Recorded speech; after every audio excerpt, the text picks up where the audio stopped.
दोस्तों 20 फरवरी से कंटिन्यू हम लोग जंतर मंतर पे प्रोटेस्ट कर रहे हैं। वन रैंक वन पेंशन 1 और 2 में जो विसंगतियां है उस विसंगतियां के अगेंस्ट में सरकार अभी तक हम लोगों का कोई संज्ञान नहीं लिया है और सरकार को हमारी संज्ञान लेना पड़ेगा। हो सकता है सरकार हमारी परीक्षा ले पा रहे हैं। देखिए हम लोग क्यों डटे हुए हैं, समझने वाली बात है। 1 रैंक 1 पेंशन में जो हमारे 7.5 लाख वीर नारी हैं उनको मिलना चाहिए था, हमारे जेसीयू साहबान है उनको मिलना चाहिए था। इसमें पीएमआर वालों को बाहर कर दिया गया है।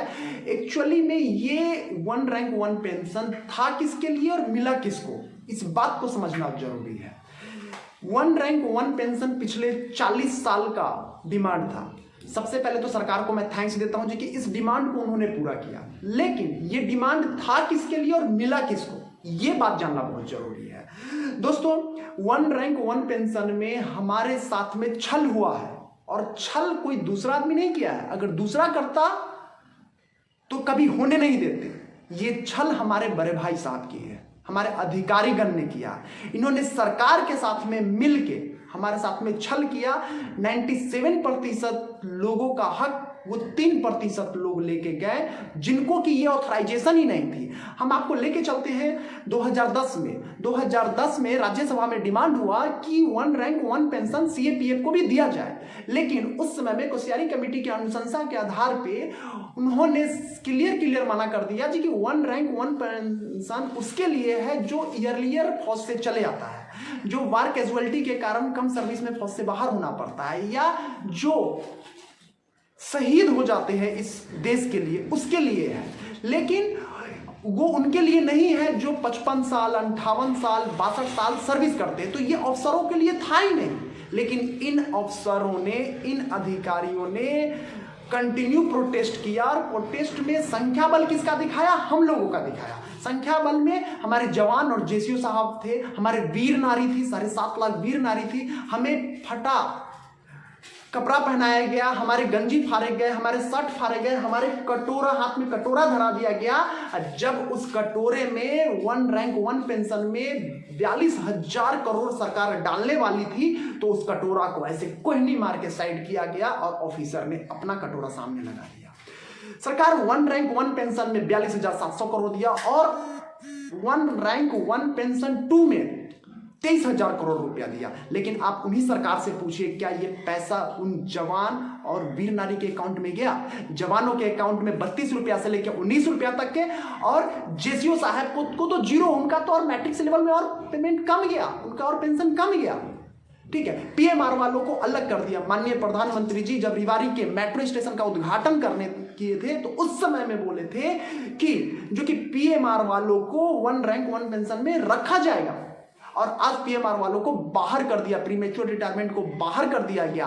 तो ये सब सारी विसंगतियां जो 1 rank 1 pension 1 and 1 rank 1 pension 2 में है, उस विसंगतियां के अगेंस्ट में 20 फरवरी से हम लोग कंटिन्यू जंतर मंतर के प्रांगण में है, और ये तब तक चलेगा जब तक कि सरकार हमारी बात नहीं माने।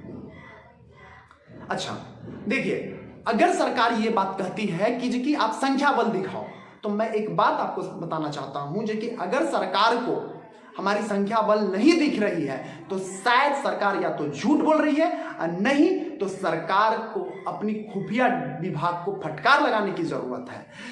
20 फरवरी को देश के कोने कोने से, कन्याकुमारी से लेके जम्मू कश्मीर तक और गुजरात से लेके अरुणाचल प्रदेश तक, कोने कोने से देश के वीर नारी और जेसी और जवान करीब लाखों की संख्या में जंतर मंतर पे आए। 12 मार्च के दिन जंतर मंतर पे आए, और अभी जो जंतर मंतर पे प्रोटेस्ट चल रहा है, ये प्रोटेस्ट सिर्फ और सिर्फ सांकेतिक प्रोटेस्ट चल रहा है। सरकार हमें परमिशन नहीं देते हैं। कल के आपने देखा होगा कि कल परमिशन नहीं दिया जा रहा था, डेली हम लोग लड़ के परमिशन ले रहे हैं, और नेशनल मीडिया हमें तवज्जो नहीं दे रही है। क्या नेशनल मीडिया हिंदुस्तान की चौथा स्तंभ माना जाता है? ये किसके इशारे पे काम कर रही है? नेशनल मीडिया को हमारी आवाज नहीं उठानी चाहिए था। ये तो थैंक्स आप लोगों की जो कि आप लोग हमारी बातें उठा रही है। तो सरकार को चाहे किसी भी हाल में हमारी बात को मानना ही पड़ेगा।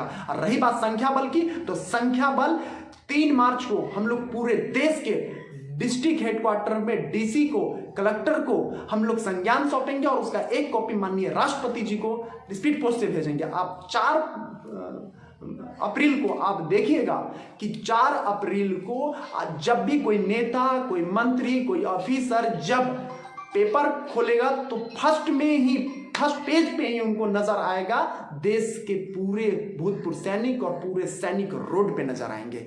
तो संख्या बल देखना है तो 3 तारीख को फिर दोबारा हम लोग संख्या बल दिखा देंगे।